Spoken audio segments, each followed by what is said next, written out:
Eu nasci no sertão do Piauí, casinha humilde de pau a pique, cerca de galhos tortos, aquele cenário de terra seca e rachada em toda a volta. Desde muito criança, me lembro de fazer caminhadas para lugares muito distantes à procura de água. Ia buscar água com a minha mãe, água para beber, para cozinhar, para tomar banho. Banho era uma vez por semana, banho era artigo de luxo.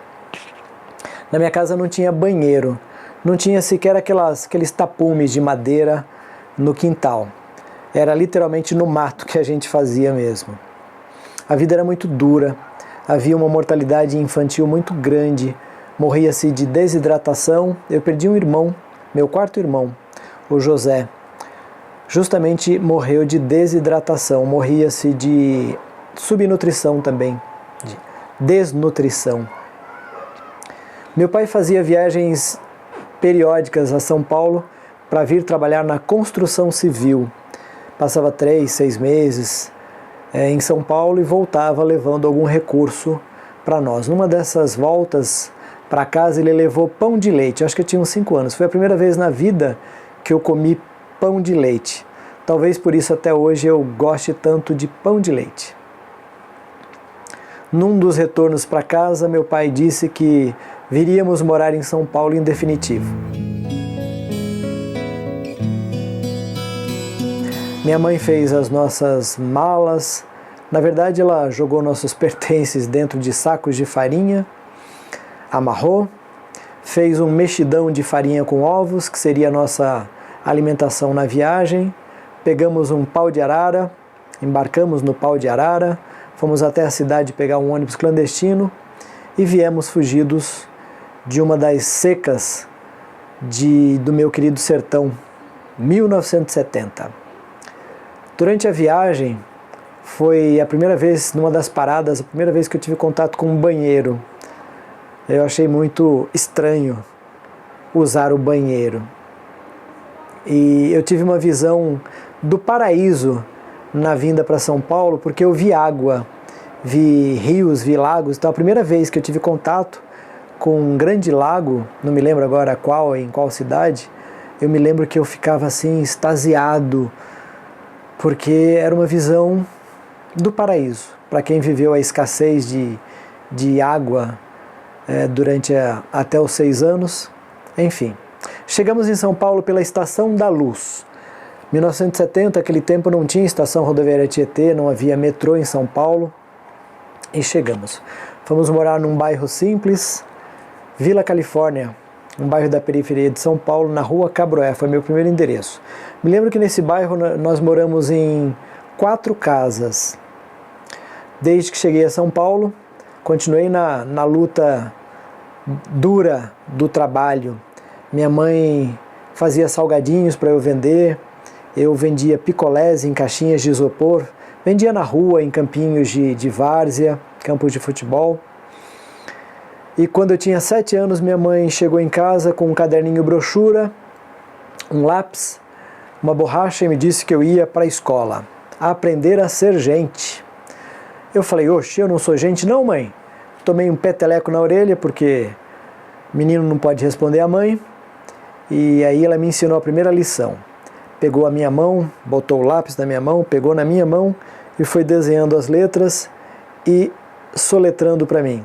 Disse a minha mãezinha, C-A-K, C-E-Q, C-I-Q, C-O-C, C-U.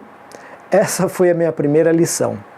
No dia seguinte, fui para a escola, aquele mundo de crianças caminhando até a escola. Minha primeira professora, Dona Joana, me lembro que eu adorava estudar, mas eu era tão tímido, tão envergonhado, eu tinha medo de olhar para o lado, de olhar para as crianças, de olhar para as pessoas. Tinha medo. A vida era dura. Sofri muito bullying na escola, acho que porque eu era muito tímido, alguns meninos, para se autoafirmar, gostavam de me bater, de graça, porque eu sequer olhava para as pessoas, de tanta vergonha que eu sentia.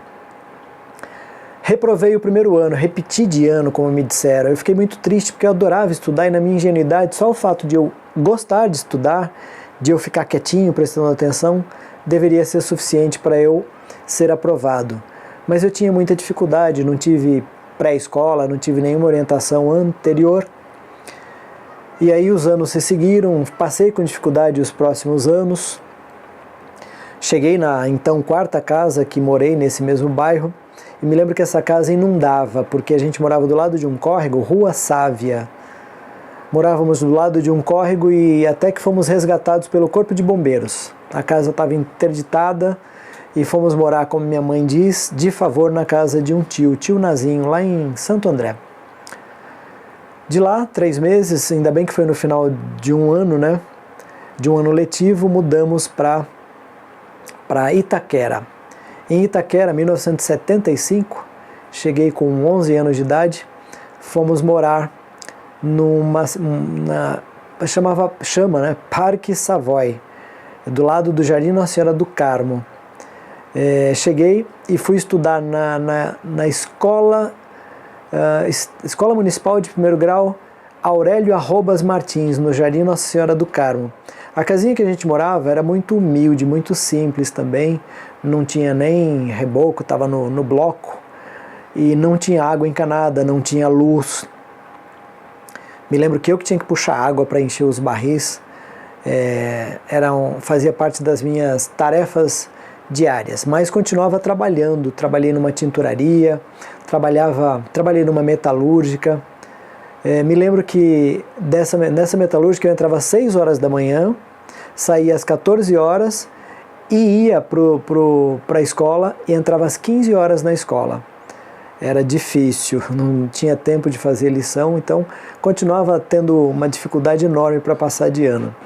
Na quinta série, cheguei na quinta série com muita dificuldade, e eu me lembro que eu fui muito moleque, muito criança, respondia à professora, mentia para os meus pais, cabulava aula de vez em quando, enfim, ficava enrolando em vez de estudar. E aí eu reprovei de novo, repeti de ano a quinta série. Mas na quinta série eu tive o privilégio de conhecer o meu primeiro professor inspirador, o professor Garcia da Educação Física. Educação Física era a única coisa que eu adorava fazer na quinta série. Os anos foram se seguindo, fui passando os próximos anos, cheguei na 7ª série e conheci meu segundo professor inspirador, professor Márcio, de matemática. Na minha vida difícil da escola, sempre passando com muita dificuldade, ficando de recuperação, uma das matérias que eu quase reprovava e sempre estava de recuperação era matemática. Mas o professor Márcio foi tão inspirador ao me ensinar matemática, fez eu me apaixonar pela matemática. De modo que na 7ª série, a paixão que eu desenvolvi pela matemática acabou refletindo nas outras disciplinas também, e eu passei com tranquilidade a 7ª série, finalmente. A 8ª série também passei com tranquilidade. E a minha orientação vocacional me indicava para desenho de comunicação. Bom, naquele ano, 1982, me lembro que a profissão técnica da moda era técnico em elétrica. Fomos eu e mais 5 colegas prestar para um dos melhores colégios técnicos da época, o Liceu de Artes e Ofícios, no bairro da Luz. E eles 5 para elétrica e eu para desenho de construção civil. Adivinha quem passou? Euzinho aqui. Apesar de toda a minha dificuldade escolar até então, até a 6ª série, eu fui o único que passei. Bom, feliz e triste ao mesmo tempo. Quando meu pai soube que eu tinha passado no Liceu de Artes e Ofícios, não porque eu passei lá, mas porque eu iria estudar das 15 às 19, ia continuar estudando das 15 às 19, ele quase me bate, porque ele queria que eu trabalhasse o dia inteiro, dedicasse o dia inteiro para trabalhar e estudasse à noite, porque eu precisava ajudar em casa. Bom, aguentei uma semana frequentar o Liceu de Artes e Ofícios. Aquele mundo não era o meu mundo, eu não me sentia nada confortável, crianças ricas que faziam parte de um outro universo do meu lado e eu escondidinho ali, enfiado na minha cadeira, na minha carteira, Na sexta-feira daquela semana, semana de apresentações, de listas de materiais, me lembro que o professor de uma matéria técnica trouxe apresentou a lista de materiais. Era tão absurdo o valor que eu desisti naquele dia de continuar. Desisti porque até então, me lembro que todo ano que eu levava uma lista de materiais para o meu pai era uma dor, era um sofrimento. Meu pai brigava, só faltava me bater porque eu estava pedindo a lista, entregando a lista de materiais. Isso porque eu trabalhava, todo o dinheiro que eu ganhava eu entregava em casa, mas porque não era suficiente. Então eu me lembro, eu entendo o desespero do meu pai, porque não ia conseguir, e eu tive uma vida de sempre depender do caixa escolar, e eu tinha muita vergonha disso. Então, naquele universo que não fazia parte da minha realidade, de crianças ricas e eu pobre, me lembro que até então eu tinha um único uniforme escolar, calçava conga. Lembro que até a 8ª série, quando chovia, eu enfiava o material num saco plástico, o uniforme no outro saco plástico, vedava bem, ia de shorts, de calçãozinho e descalço, levava uma toalhinha, ia descalço tomando chuva, né? Pisando na terra, porque não tinha sequer asfalto, e chegava na escola, me secava, me vestia para poder ficar seco e assistir às aulas. A vida era assim. Então eu não aguentei quando recebi a lista de materiais no liceu e desisti. Lembro que quando meu professor de matemática soube que eu havia desistido do liceu, ele chorou, se emocionou. Eu me lembro que eu chorei junto. Eu porque me sentia tendo decepcionado meu professor e ele talvez diante da impotência não podendo me ajudar. Passei por outros colégios, mas como trabalhava de servente de pedreiro para o meu pai, o dia inteiro, então ia muito cansado para o colégio e tinha dificuldades. Eu sei que aos 20 anos de idade eu me via sem profissão e sem ter terminado o colegial. Aí eu resolvi entrar na Polícia Militar do Estado de São Paulo porque eu queria ser bombeiro. Estudei, me formei sargento 2 anos depois, concluí o 3º grau num supletivo chamado Santa Inês e descobri que na Polícia Militar eu teria a oportunidade de fazer a faculdade que aquele professor Garcia lá da 5ª série havia despertado em mim, a paixão pela educação física. A Escola de Educação Física da Polícia Militar é pioneira na América Latina no ensino na graduação em Educação Física. E eu tive o privilégio de cursar essa faculdade. Foi a melhor fase da minha vida escolar até então. Eu me lembro que eu passei no vestibular, quase não acreditei que tivesse passado, porque eram 450 candidatos, havia apenas 20 vagas, e eu consegui passar, 1989. E fiz parte de uma turma maravilhosa, o CM89, da Escola de Educação Física da Polícia Militar. Foi um período maravilhoso, porque eu só estudava. Finalmente eu estava na melhor condição para um estudante. Eu não precisava trabalhar, porque eu fiquei na condição de adido à escola, à faculdade.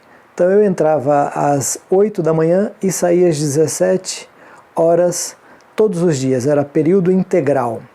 Foi uma fase realmente magnífica da minha formação. Eu tive o privilégio de poder estudar com grandes professores e com todo o meu histórico escolar, eu fui primeiro colocado na faculdade. Um marco na minha vida e eu lembro com muito carinho e com muito orgulho até hoje. Bom, como professor de educação física, eu tentei trabalhar na corporação, mas percebi que não havia muito espaço, porque eu tinha que ser muito mais militar do que professor, e eu já tinha decidido que a minha missão, a minha profissão seria a de professor, e eu me demiti da corporação e fui trabalhar em academias de ginástica. Tive o privilégio de trabalhar numa grande academia, a Companhia Atlética. Trabalhei por 2 anos. No final do primeiro ano, na Companhia Atlética, aconteceu um fato que viria a mudar a minha vida definitivamente. Teve uma festa de final de ano de confraternização de funcionários, de colaboradores, e um colega, o Francisco Navarro, tinha uma banda tocando, enfim, ele convidava todas as meninas para dançar. E cada ritmo ele dançava de um jeito, e aquilo me encantou e fez renascer em mim um desejo que eu tinha desde adolescente, quando eu assisti o filme Os Embalos de Sábado à Noite. Eu queria muito aprender a dançar. E fui até ele e falei, cara, você dança muito, onde é que você aprendeu a dançar? Ele me disse, numa escola de dança. E onde é essa escola? Me leva lá. Ele me disse que no mês seguinte, isso era em dezembro de 95, que no mês seguinte haveria um curso de férias, e lá fui eu em janeiro, junto com meu amigo Francisco Navarro, fazer o curso de férias da minha primeira escola de dança de salão, a Cooperativa Escola de Dança da professora Carla Salvani. Bom, era um curso muito intensivo, de uma semana e vários ritmos. Curiosamente, eu não me lembro de ter começado a aprender forró nesse curso. Vi vários outros ritmos. Mas eu fiquei tão empolgado com a dança de salão que na semana seguinte ao curso de férias eu estava matriculado em 12 turmas. Eu fazia 2 aulas por dia, de segunda a sábado. O forró chegou na minha vida 4 meses depois, quando uma dupla de professores, Eduardo e Mônica, foi até uma das minhas aulas para fazer uma demonstração de forró para divulgar uma turma que estava para começar na escola. Me lembro que eu fiquei maravilhado, encantado, foi amor à primeira vista. Eles dançaram numa sala de reboco ao som de Luiz Gonzaga. Aquela apresentação de forró despertou em mim toda uma memória afetiva, porque eu, nordestino, desde que cheguei aqui em São Paulo em 1970, fugido da seca, junto com pai, mãe e as minhas irmãs, ouvia meu pai tocando na vitrolinha dele Luiz Gonzaga. Cresci ouvindo o Rei do Baião. Bom, saí de uma das minhas turmas de dança e fui fazer forró. E naquele mesmo ano eu tive o privilégio de conhecer meus 4 mestres no forró, dos quais me lembro sempre com muito carinho. Jô Passos e Mileide Alexandre do Recife, Paula Aguiar e Sandra Ribeiro de Fortaleza. Jô Passos e Mileide vieram morar em São Paulo no final de 96, porque eles foram ser professores titulares na primeira escola do grande professor Jaime Arocha, o Centro de Dança Jaime Arocha, Campo Belo, junto com o Tião, com o Marcelo, a Karina, a Regina. E lá fui eu ser aluno regular do Jô e da Mileide, grandes mestres. Por sua vez, o Paulo Aguiar e a Sandra Ribeiro vieram ser professores também de forró na escola do Chico Peltier e Dona Ilede, e eu também fui ter aulas com eles nesse espaço. Bom, quando eu fiz minha primeira aula de forró, lá em abril, com Eduardo e a Mônica, eu decidi que ser professor de forró era a minha vocação. E quando foi que efetivamente eu comecei?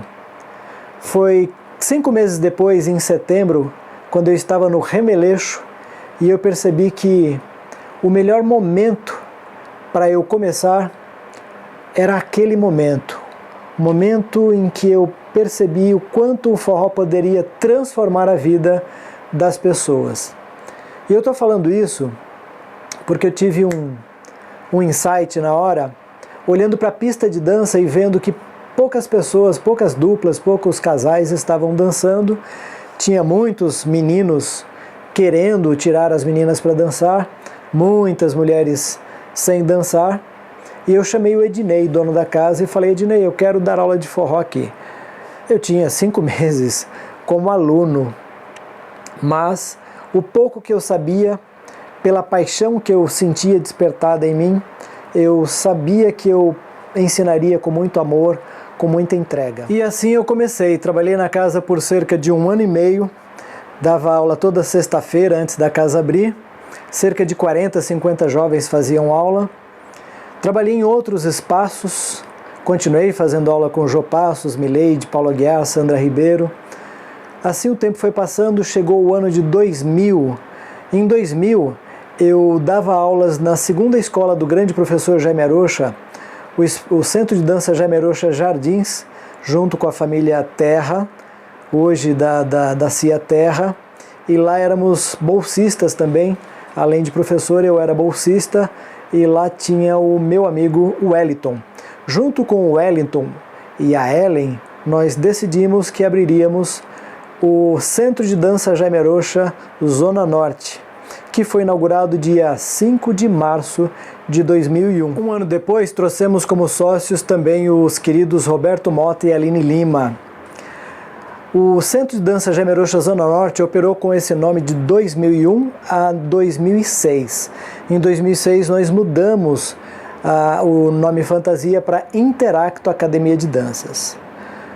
Tempos depois, a Leila Yunis também veio ser sócia. E num outro momento eu conto como nós começamos uma escola de dança de salão do zero e a levamos a ter 700 alunos e uma escola referência em São Paulo e no Brasil no ensino do forró. Agora, à frente de uma escola, eu podia finalmente tirar da gaveta um outro projeto que eu já tinha estruturado, que era o Programa de Formação para Novos Dançarinos e Professores em Danças de Salão. Esse programa evoluiu muito e hoje ele está implantado com muito sucesso no Espaço de Dança Andrei Udiloff. Eu sempre gostei de estudar, por isso eu fiz dezenas de viagens para várias cidades do Nordeste para respirar o forró, para sentir, para vivenciar o forró de raiz na sua essência. E isso foi muito importante, muito determinante para os projetos que eu acabei desenvolvendo a seguir. Em 2009, eu tive o privilégio de realizar a primeira edição da Copa Brasil de Forró, um evento que esse ano, 2020, já vai para a 11ª edição. Em 2012, o forró me trouxe a minha esposa, Aline Cristina dos Santos Lima, com quem sou casado até hoje. Em 2013, eu já tinha estruturado as bases do que hoje se tornou a capacitação profissional em forró. Esse curso teve a sua primeira edição em Boituva, em janeiro de 2016. E esse ano, 2020, estamos realizando a última edição nesse modo presencial, que será em abril próximo. Se não fosse o forró, que seria de mim, meu Deus? Eu não sei, porque desde que eu fiz a minha primeira aula de forró, que eu decidi que essa seria a minha missão de alma. E graças a alguns professores inspiradores, o da 5ª série de Educação Física, professor Garcia, o da 7ª série de Matemática, professor Márcio, e alguns tantos professores que eu tive ao longo da vida que foram inspiradores, graças a eles, todos os dias eu acordo para ser um professor inspirador, para acolher as pessoas, para cuidar das pessoas, para levar as pessoas ao seu melhor na dança e na vida, para entregar o meu melhor para o melhor do mundo. Eu sou o professor de forró, Ivan Ribeiro.